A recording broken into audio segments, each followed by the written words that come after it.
Hello and welcome to moneypuzzle.in. I'm Lisa and you're watching Expert Bites.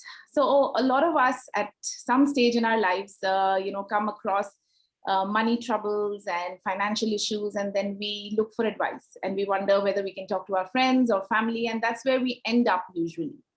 But there is an entire industry of professionals who are qualified to give you financial advice, and they are not your friends and family. Our guest today, Sunesh Dedia, is here from IFA Now to tell us exactly who financial advisors are and what you can do to get a financial advisor and how they help you. Hi, Sunesh. Welcome to moneypuzzle.in. Hi, Lisa. Thank you for getting me invited on this platform, Money Puzzle.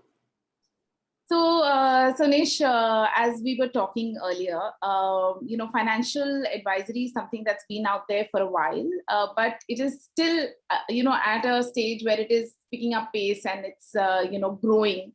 And IFA Now steps in this space to help out investors as well.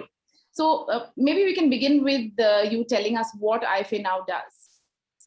See, so IFA Now is a platform which is helping financial advisors. Now, they could be termed as independent financial advisors, which is the acronym which we start with, like IFA Now. It's an independent financial advisors now. Right. So we help these financial advisors to report to the customers various kinds of products such as mutual funds. So we have at the back end, we have a technology piece which we had since long years, like it's been almost 7-8 years, which we have been servicing in the market, where these financial advisors subscribe to a platform and they are able to report to the customer. Now, reporting may include, they advise on various products such as mutual funds, stocks, life insurance, fixed deposits, and various other channels. And they want to give access to their customers, wherein they can actually tell the customer, okay, whatever investments you have made is typically, can be seen on this platform. You can just log in through a mobile app and you can see the valuations, current valuations, and you can just check those on the reports on that. On top of that, you can also, so our expertise over a period of time has been that we have been very niche on the financial planning stuff, where we empower these advisors to have a financial planning over and above the advice on the product. So what happens is, there is a kind of a discipline that these advisors are able to maintain, where if they are planning through a proper goal-based method, there is a good track of the investments, or there is a good purpose of the investments that people are buying at. So that's the whole idea. When this pandemic struck in early 2020, so what happened is that a lot of these investors, they got worried. There was a blind spot where they were looking out, where there was concerns around them that what about next, what is going to happen? I may lose my job. There may be a salary cut, or even my investments. What are going to happen to the markets? If businesses are going to fail, whether the markets will tank down, then my investments will be gone. So these questions, came in their minds, and they started posting on to a lot of these social networks like Quora. It could be LinkedIn, or maybe also on Facebook. And these questions, they were getting answered from the advisor fraternity, and that is where we saw the gap that if this was the biggest concern, and this is the gap that all these financial advisors, they are doing a brilliant job since last so many years, and still there is no one place where they could be seen and they could be listed around. So that's the time where we had this idea and we started working on this idea. And by the late around 2020, around September, October, we came up with this IFA Now, which is India's first social network platform, wherein the community, the complete community of the independent financial advisors can have their listings here. So basically what it is like a social network, as you were saying, for investors to connect with advisors in any format, or through written advice, or any which way, right? Correct. Okay, but tell me something. There are so many of these do-it-yourself platforms these days. One can easily download an app, and it allows you to actually put in your goals. Like you were saying, earlier people were not sure what to do with their money and they wanted certain things. But there are these do-it-yourself platforms which allow you to kind of put in your money worry or your money query, in a sense, and get on with it without having to do any kind of engagement in person with anybody. So why does one really need a financial advisor? See, this DIY apps which you find are pretty simple, and you can directly go and enroll. You can just sign up and Right. start investing, right? Right. But you can't see investing as in isolation with just an DIY app. So these DIY apps, they have for certain limitations, such as number one, they cannot aid you to take right decisions when the situations are complex or there are complex products. Like, see, earlier it was very simple. Like for our parents or grandparents, it was very easy that they had very few fixed avenues to invest. Like they used to invest in postal savings, PPF, That's true. fixed deposits, or traditional insurance products. And the products are very simple, wherein the investment returns are very certain. You get some bonus or some interest out of it, and at the maturity you will find that the money has come back to you. So things were very simple. But now post liberalization, post 2000 year, what has happened is that there are a lot of public private partnership companies coming in. There are a lot of private companies coming in, and they've come up with a lot of hybrid products. And now these hybrid products has a mix of stocks in their investments. They have real estate, they have currencies, they have futures and options, they have kind of gold in the products. Yeah. So when I'm looking at a investment plan, for me right now, these DIY apps are only able to tackle maybe a single product or maybe one or two of them. Like for example, mostly everybody's centered on mutual funds, or it could be stocks or both of them. Right. But when I'm looking at my investment plan, I need to have a proper asset allocation. So now in this asset allocation, there is real estate, there is debt, there is equity, and there is commodities also. Now, if I want to look at all the four aspects, then there is some limitation on there. And finally, also in this case, what is happening is that nowadays people are looking at various options like Bitcoins and PMS and everything. Second reason is that they can't manage emotions, and the third thing is the investment plan cannot be customized. When you go through a DIY app, right now the hyper customization is the new way to do it things. So investment is a very personal thing. It's a very personal in nature kind of a situation where it will depend from person to person. There cannot be one size fits all kind of a methodology. So it is very important to look at various aspects, such as what are the goals and to be met from these investments. How much money should be parked for the emergency? How do I reduce my risks without compromising my returns, maybe through diversify the investments? Right. And what is the optimum returns that you need to get? So advisors help you to evaluate these criteria in detail and give you a customized solution. So personalization of your plans, your goals, also the emotional handling, because as you were saying, the product basket has enhanced, and there are market link products, and obviously we know wherever the market link products come in, there is the whole chaos that also comes in. So one has to be sort of managing through that period as well. Correct. And that's where perhaps, as you're saying, an advisor comes in.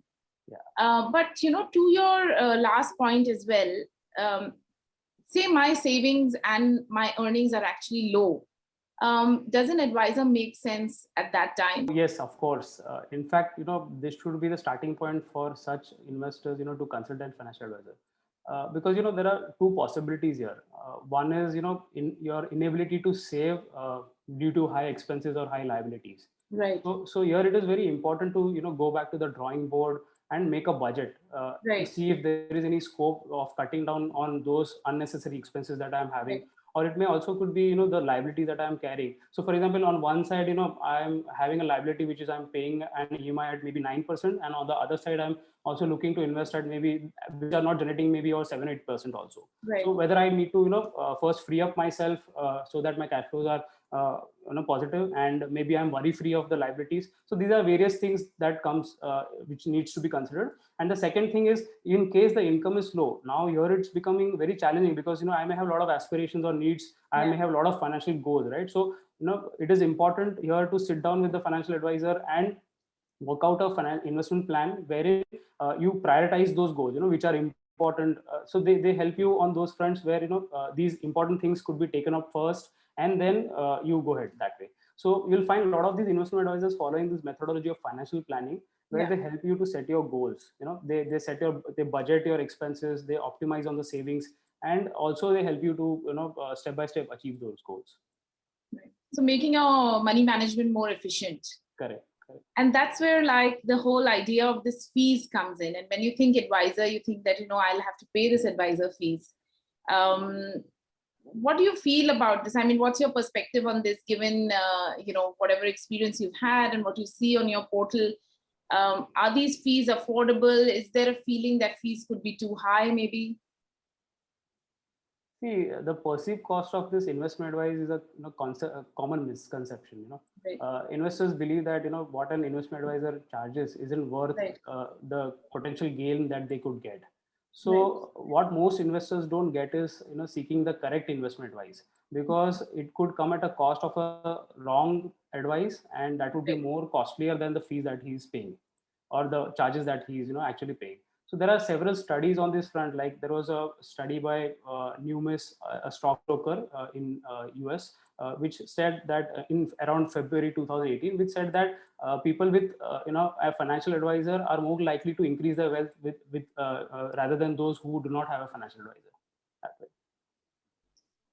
So tell me something now. Financial advisory, as we were discussing before, is not a new sort of subset in this space, and it's been around for at least 2 decades now. But we see that it is not the most popular. People still go to their banks, and where their banks tell them they'll invest there, or like we were talking about, do it yourself now. Why is there this gap in understanding the financial advisor? Is it, as we were talking, is it that people perceive fees to be a lot? Is it that people perceive that it's difficult to trust, maybe? Or is it that they just feel that they can they don't need the help? Have you have you come across anything that might shed light on why it's not a popular subset? Yeah.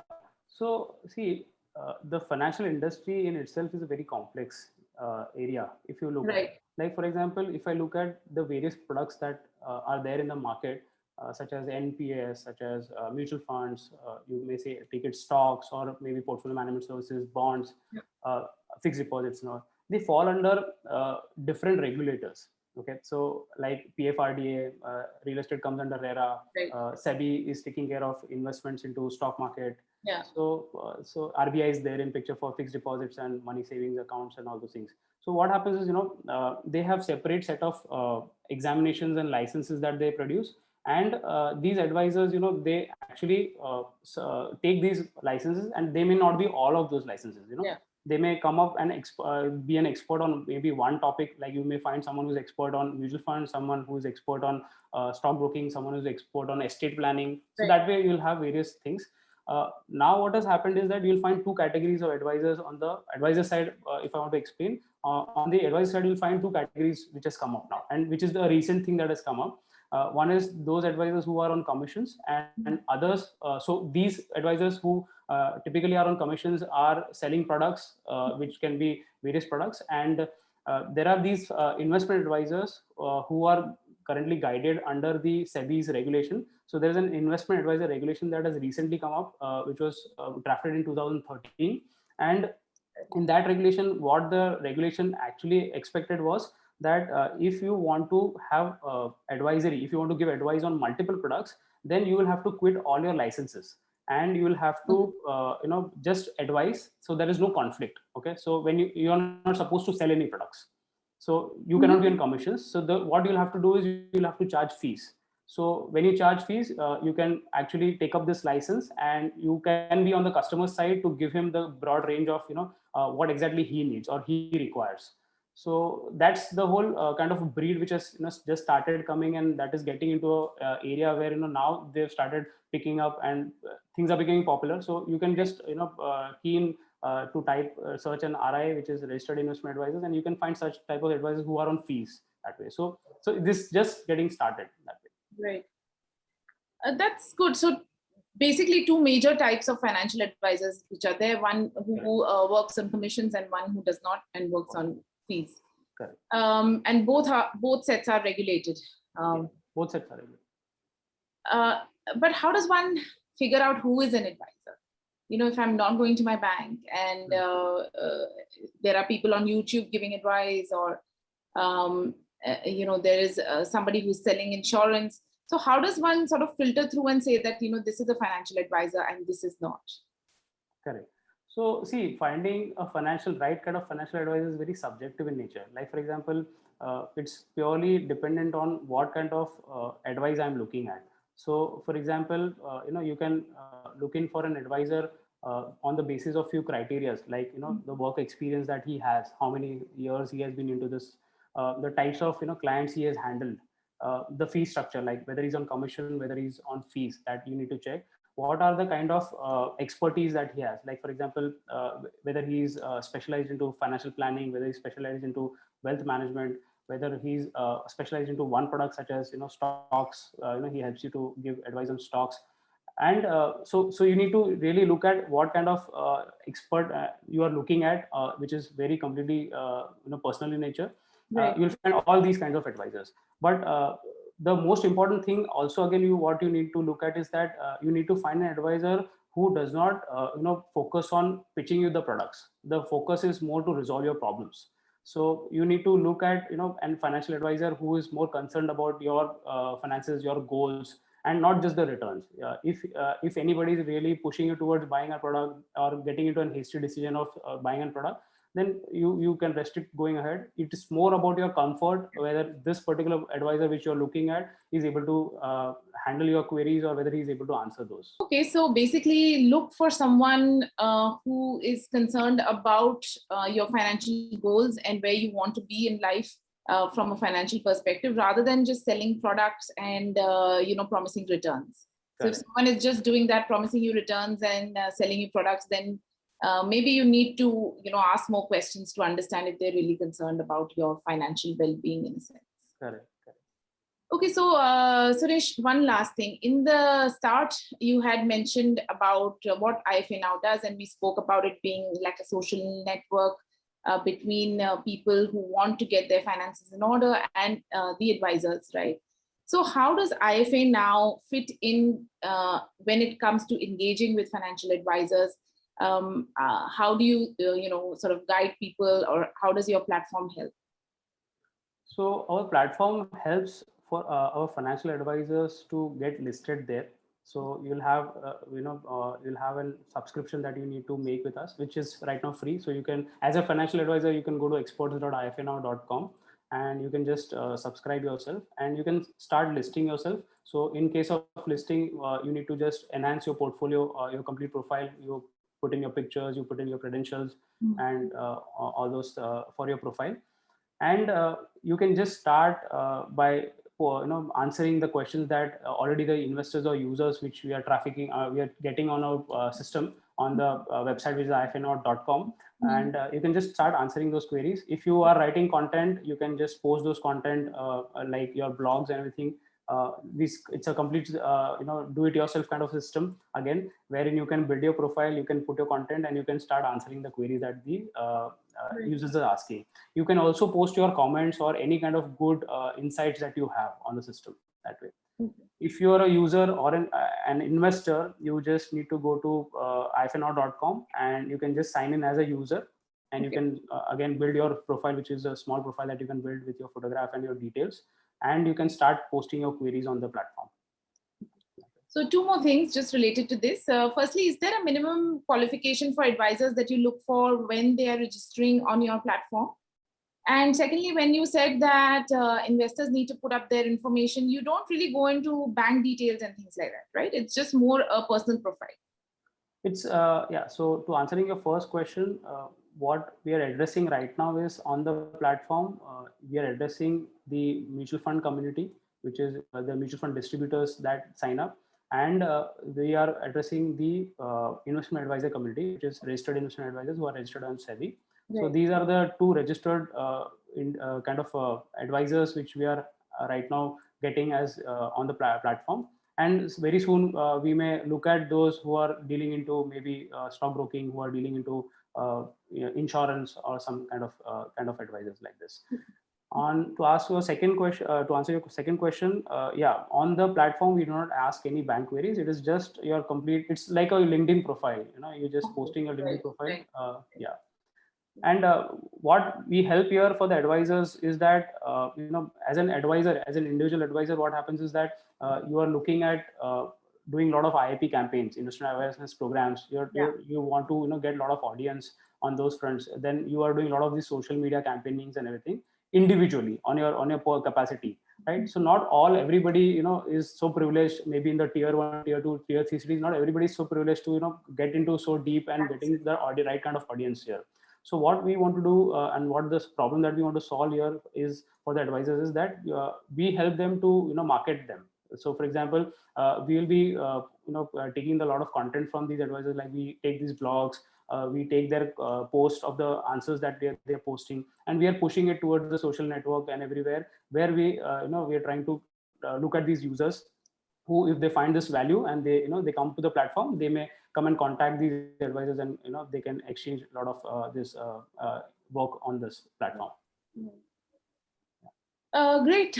So thanks a lot, Sanish. And we've spoken a lot about not only about why one needs an advisor, but how one can go about and familiarize with an advisor through IFA Now. Sure. So thanks a lot for joining us, and wish you all the success in getting this platform forward. Thank you, Lisa. Thank you, Manibhai.